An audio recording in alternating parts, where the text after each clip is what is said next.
नमस्कार बंधुरा मंजू किचेन हाउजे आपनादेर स्वागत। आजके आमी दुटो रान्ना करब सम्पूर्ण निरामिष पद्धतिते। और ये रान्नाटा करते गेले किछुटा कुमड़ोर पाता और बेगुन लागबे। आमी गाछ थेके तुले निये आसबो। आपनारा पुरो भिडियोटा प्रथम थेके शेष पर्यन्त देखते थाकुन। आमी एई बागाने चले एसेछि, बागान थेके किछु कुमड़ोर पाता तुले नेब, एकटु कचि कचि देखे तुले नेब।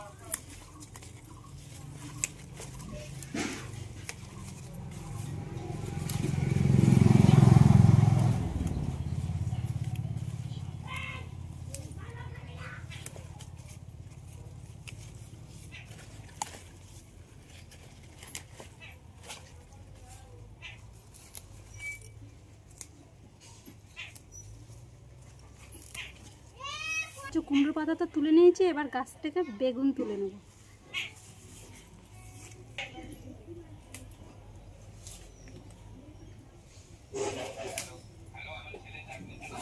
আর এই বেগুনগুলো বেশি বড় হয় না, বেশি লাগবে না।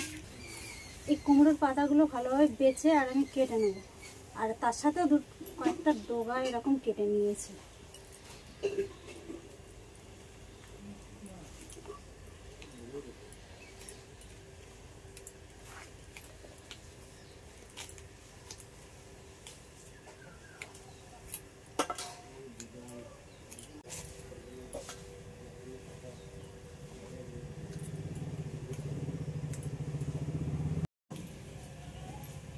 এই কুমড়ো শাকের ডগা না বন্ধুরা মাছ দিয়ে ঝোল করলে হেভি লাগে খেতে। এই গরমের সময় হালকা পাতলা করে ঝোল করলে তার কথাই হবে না, যা লাগবে না খেতে। একটার জন্য তো কেটে নিলাম, এবার আরেকটা তরকারির জন্য এই বেগুন আর ঝিঙে আর আলু এগুলো সব একসাথে কেটে নিলাম।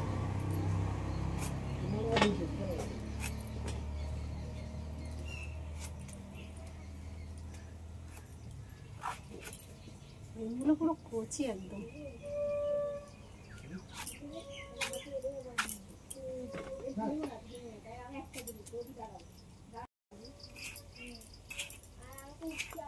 আলুগুলো সব এরকম ছোট ছোট করে কেটে নিলাম। কড়াইটা বসিয়ে দেবো, কিছু মশলা ভেজে নেব।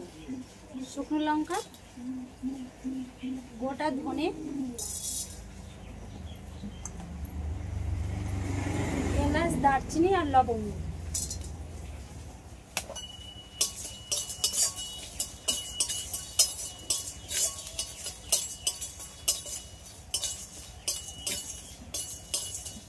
এর মধ্যে কিছুটা জিরে দিয়ে দেবো।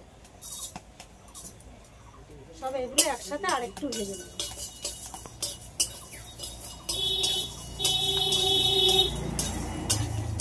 মশলা ভাজা হয়ে গেছে, এবার নামিয়ে নেব। আমি এখানে এক বাটি মুগ ডাল নিয়েছি। এই ডালটা কড়াইতে হালকা করে একটু ভেজে নেব।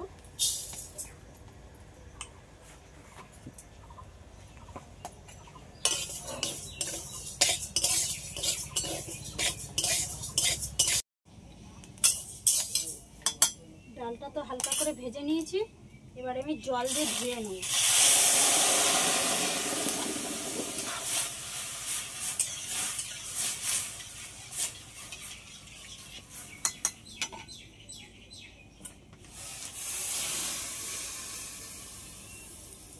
ডালটা সিদ্ধ হওয়ার জন্য জল দিয়ে দেবো।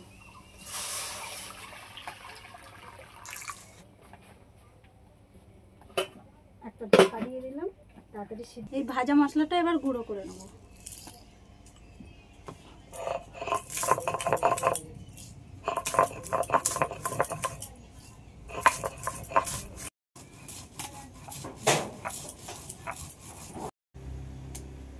কিছুটা সর্ষে বেটে নিয়েছি।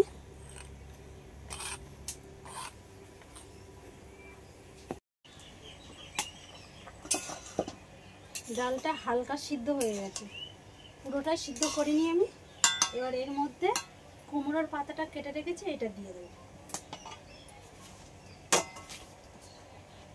এখন হচ্ছে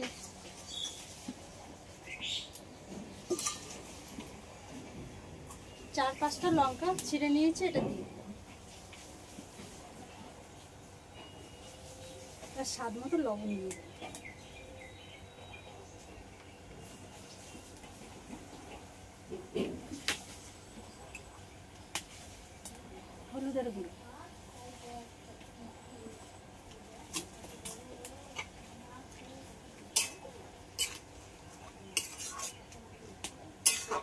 সবগুলো একসাথে আরেকটু ভালো করে সিদ্ধ করে নেব।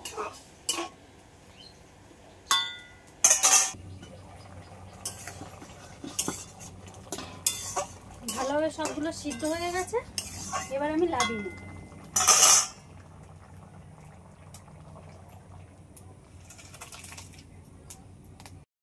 কড়াইতে সর্ষের তেল দিয়ে দেবো।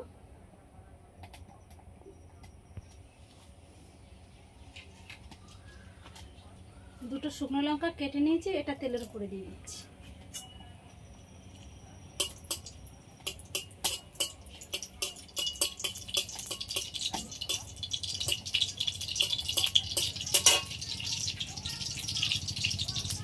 এক টুকরো আদা নিয়েছি, আদাটা একটু গ্রেট করে তেলের উপরে দিয়ে দিচ্ছি।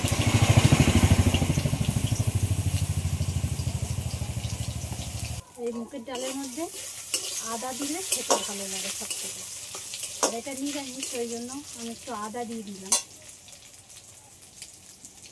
অল্প করে পাঁচফোড়ন,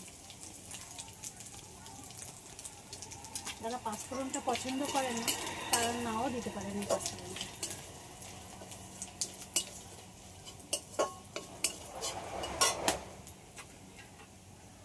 এবার টমেটো কুচি দিয়ে দিচ্ছি।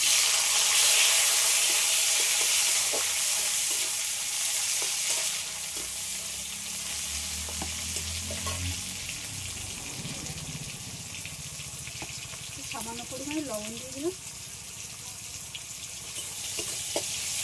অল্প করে চিনি দিয়ে দিচ্ছি। ডালের মধ্যে চিনি দিলে খেতে বেশি ভালো লাগে। এবার আমি ডালটা ঢেলে নিই।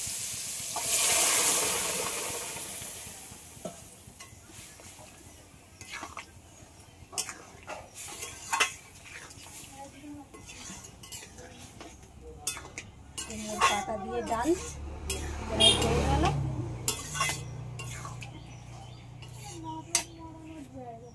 আর কিছুক্ষণ একটু ফুটিয়ে নেবো, নিয়ে আর লাগিয়ে দেবো। হয়ে গেছে, এবার লাগিয়ে নেবো।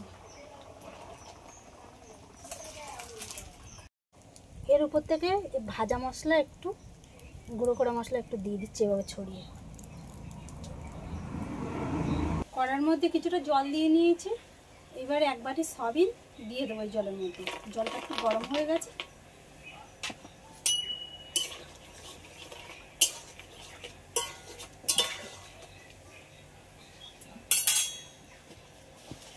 সয়াবিনটা একটু ফুটিয়ে নিয়েছি, এবার লাগিয়ে নেব। এবার এই যে সবজিগুলো কেটে রেখেছি, এইগুলো এবার সব ভেজে নেব। আলুটা ভেজে নেব।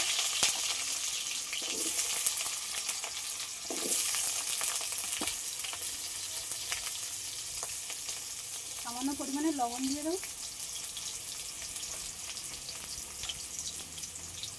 হলুদের গুঁড়ো,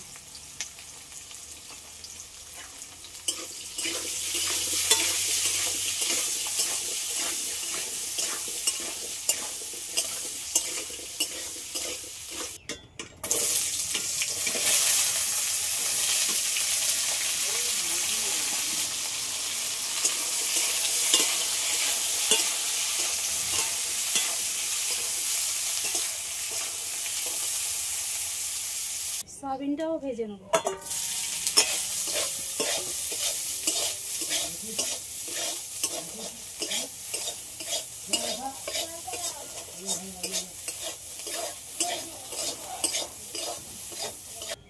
ফোড়নে অল্প করে পাঁচফোড়ন দিয়ে দিচ্ছি।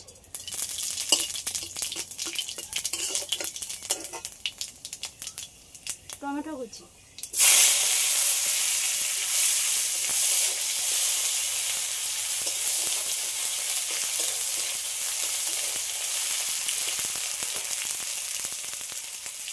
আদা বাটা,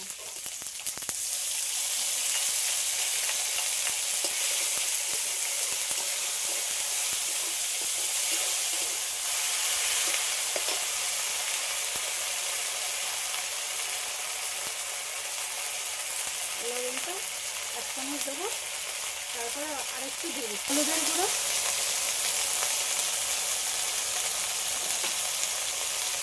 লঙ্কার গুঁড়ো,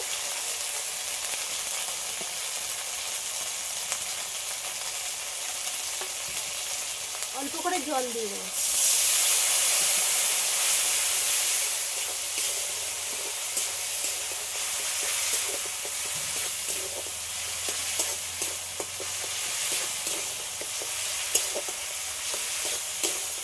মশলাটা ভালো করে কষিয়ে নিয়েছি।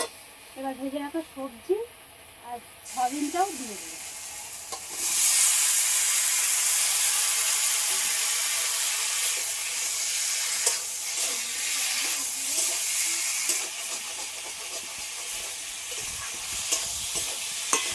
ভালো করে সব একসাথে কষিয়ে নিয়েছি। এবার জল দিয়ে দেবো।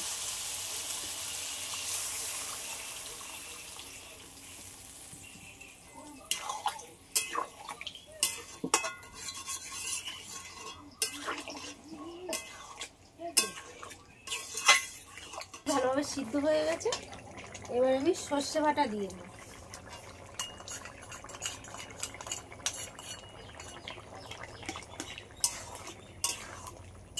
নিরামিষ সয়াবিনের তরকারিতে সর্ষে বাটা দিলে খেতে ভালো লাগে। আপনারাও বাড়িতে এইভাবে একবার বানিয়ে খেয়ে দেখবেন। এবারে ভেজে গুঁড়ো করে রাখা মশলাটাও দিয়ে দেবো। অল্প করে দিয়ে দিলাম, পুরোটা দিলাম না। আর যারা ঘিটা পছন্দ করে আর ঘিও দিতে পারে। নিরামিষ তরকারিতে ঘি দিলে খেতে ভালো লাগে। আমি আর ঘিটা দিলাম না, তরকারি হয়ে গেছে, লাগিয়ে দেবো। দুটো নিরামিষ তরকারি রান্না তো কমপ্লিট হয়ে গেল। আপনাদের যদি এই ভিডিওটা ভালো লেগে থাকে লাইক সাবস্ক্রাইব করবেন। আর এরকম নতুন নতুন ভিডিও নিয়ে আপনাদের সঙ্গে দেখা হবে পরবর্তী ভিডিওতে।